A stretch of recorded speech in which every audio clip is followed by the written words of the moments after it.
coming. I understand that we are a little short on course guides. I don't know how that math worked out, but we will get you covered. If for some odd reason we don't have you a course guide before you leave today, I will make sure that you have it in your hands tomorrow, okay? Thanks for your patience. My name is Mrs. McShane. I'm one of the 3 school counselors that is at Habersham Central. We also have Mr. Donnie Bennett, and we have Miss Jalen Halsey, and they're in other parts of the school giving the same spiel to your cohorts here. And so I generally have the part of the alphabet. If your last name starts with an, or ends with a, starts with an A through an F, you'll probably be on my caseload. If you have G through H, you will be on Miss Halsey's caseload. And if you are, let me think. She's on G through M, actually. If you're N through Z, you'll have Coach Bennett. Okay? So I just want to welcome you and thank you for letting me come here today. I want to try to make this registration process a little bit simple for you. And I know when you get that course guide and you start thinking about, holy cow, I don't know what to even think about putting on my paper, I'm going to help you sort all of that out, okay? And from what I understand, tomorrow you're going to have a homeroom advisement session as well. And so your homeroom teachers are going to be already pretty familiar with what core courses you more than likely need to go into. And then so today what I'm going to just share with you is all of the elective opportunities that you have. So I'm just going to kind of get started. And if you have questions, if you have something to write with, maybe jot it down on your course guide, because more than likely at the end of the presentation I'll have answered it. But if I haven't by the end, I want to save some time to make sure we get those covered before you head out.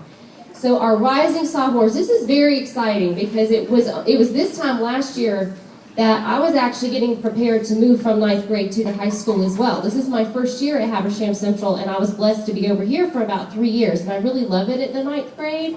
So I'm kind of excited that you guys are kind of in this transition phase with me.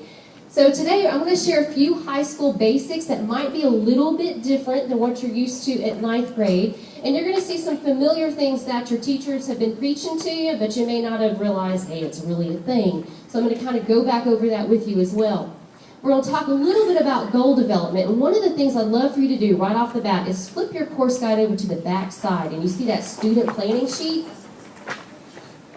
There's a little paragraph blurb on there about your goals, and why are you making the choices that you're making with your courses. So high school isn't the end game. Y'all realize that, right? Okay, and college really isn't your end game. Who knows what your end game is? It's work. You know, at some point we are all going to land in the workforce, and so the only thing that's going to be different from student to student is what kind of training are you going to get in high school, and then what kind of training might you need after graduation to prepare for that workforce, okay? So that end goal is kind of going to help you decide which core rigor classes I need to sign up for based on the training I think I'll need, and what electives do I want to take to help develop my interest level and see what skill sets I have, okay? So what to expect? On the back side of that planning sheet, this is where I would really like for you and your family to kind of do some homework together tonight. Look at your course, think about the classes that you're currently in, think about the classes as you read your course guide that interest you and mark them. Because, you know, write all over that course guide, it's yours, I don't want it back.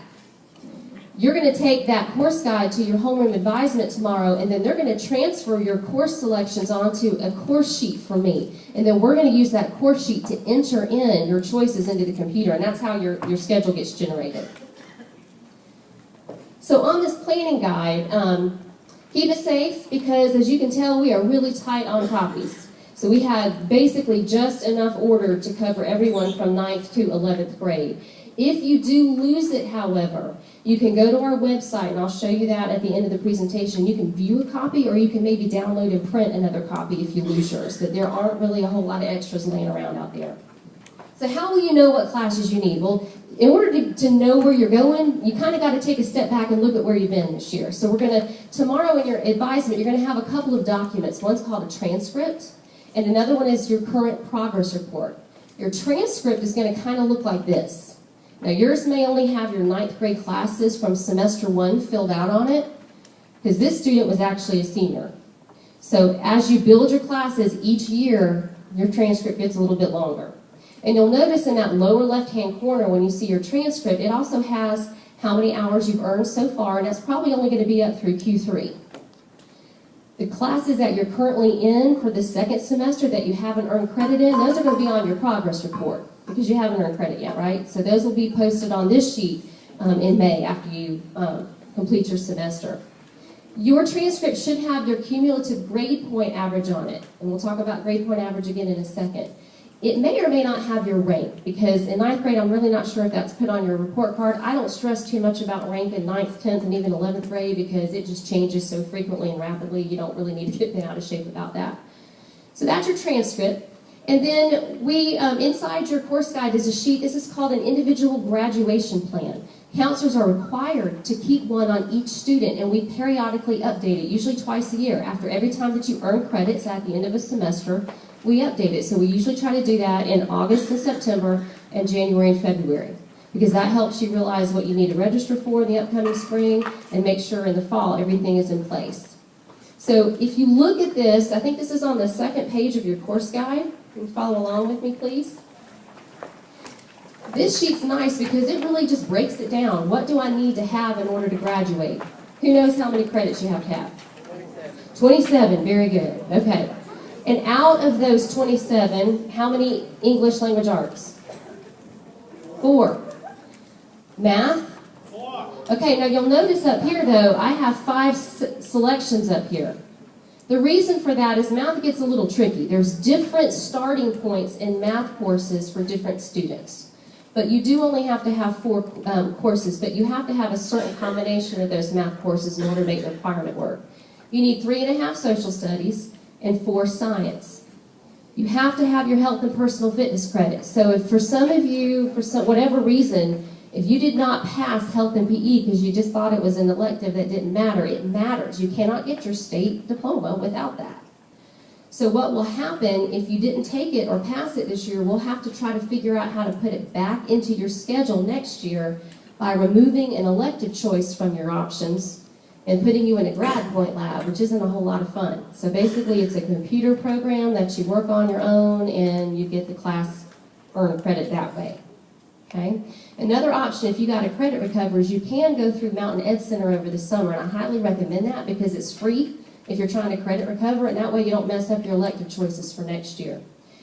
So if you look under that foreign language, fine art, or CTAE pathway combination, this gets a little tricky and confusing. You do not have to have a foreign language to graduate, but it's highly recommended, and we'll talk about that more in a minute. You do have to have some sort of combination of courses between those 3 areas. So for example, you can have Spanish 1, Spanish 2, and band. Boom, your combination's there. You could have basic ag, wildlife management, and visual arts. You've got 3 within those classes within those 3 areas, you're done. You could have chorus, basic ag, and French 1. And those 3 classes would satisfy that little requirement right there. So the reason I bring that out is for some of you that want to only select team sports and weight training, and that's the only elective options that you ever choose, that's not going to work for you here. When you're a senior, you kind of get stuck because you haven't met that requirement. So you need to diversify and break out a little bit from that rut. And then the rest of those electives will be made up in that last section to enter or to equal 27. If you notice in the lower left column, we check off, what do you think your plan is going to be after graduation? Do you think it's going to be a college, university, technical college, military, or workforce? That's going to drive the classes that you want to take. Just to refresh your memory, you have to have 5 credits earned in your 9th grade year in order to be considered a sophomore. So if you're not on pace, I highly recommend that you start talking with Mrs. Escamilla to find out what your options are to get those credits recovered so you can come on over to the high school. These are some basics. We're going to talk about the rigor of classes. We'll look at your class schedule, talk about the grading scale, look at your course sequences. That's really huge for us to have time to do this afternoon. And then we'll talk briefly about the Hope Scholarship.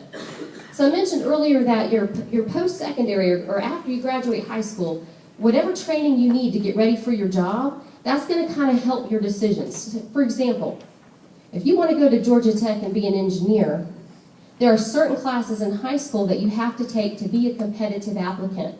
Those classes will help you with your SAT, ACT score that you'll have to score high enough on to get accepted. And it will also build you the background for Georgia Tech to say, hey, this candidate has what we need. You're in. Okay? Now I use Georgia Tech and University of Georgia and Emory because those are some of the highest or hardest colleges to get into in the state of Georgia due to the fact that they're really competitive to get into. So some colleges are just wonderful and great and have programs that you need, but maybe they're not as competitive. So one college that you want to apply to may want you to have chemistry. Another college might say, oh no, we'll take you with environmental science, that's fine. And so you've got to know sort of what your high goal is so you know how to prepare to make sure you're square with whoever you want to apply to. So rigor is basically the hardest class level that you can take that will challenge you, but yet you can still manage the pace and that content of what they're teaching you to where your grade shouldn't fall below a B.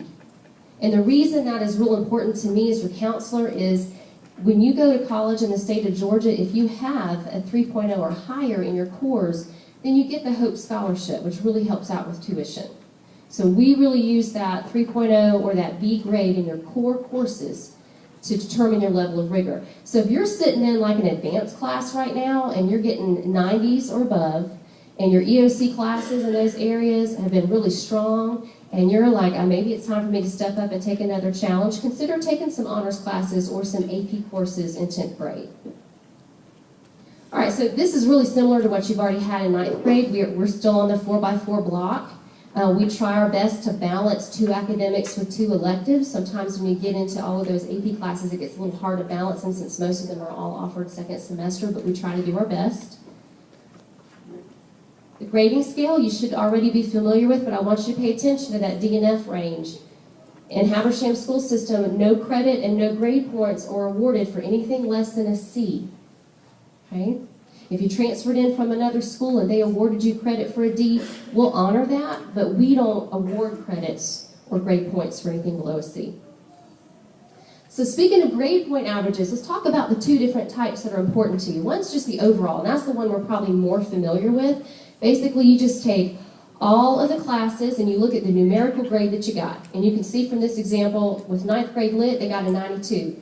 Now remember, a 90 to 100 is worth 4 points, right?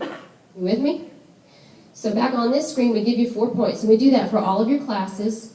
And then we divide that by the number of credits you have earned, and voila, there's your overall average. So this person ended up with an 87.25. Anything above an 80 is a what?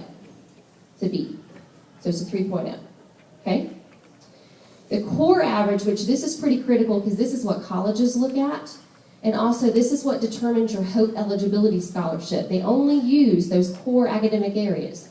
Your science, social studies, language arts, your math, your foreign language, any AP or Move On When Ready dual enrollment courses that you might take. Anything that's considered rigorous, that's what will make up your course. If you're not careful, if your core classes aren't as strong as your electives, you can see on this example that your core average can be a little bit less than your overall.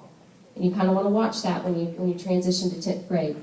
So the Hope Scholarship is awesome because the Hope pays for about 85% as the rule of thumb for your tuition. That may not mean a whole lot now, but when you see those seniors over across the road scrambling for every penny in scholarships to try to pay those fees and those lab costs and those books, it becomes real critical to at least have this expense that you and your parents don't have to worry about.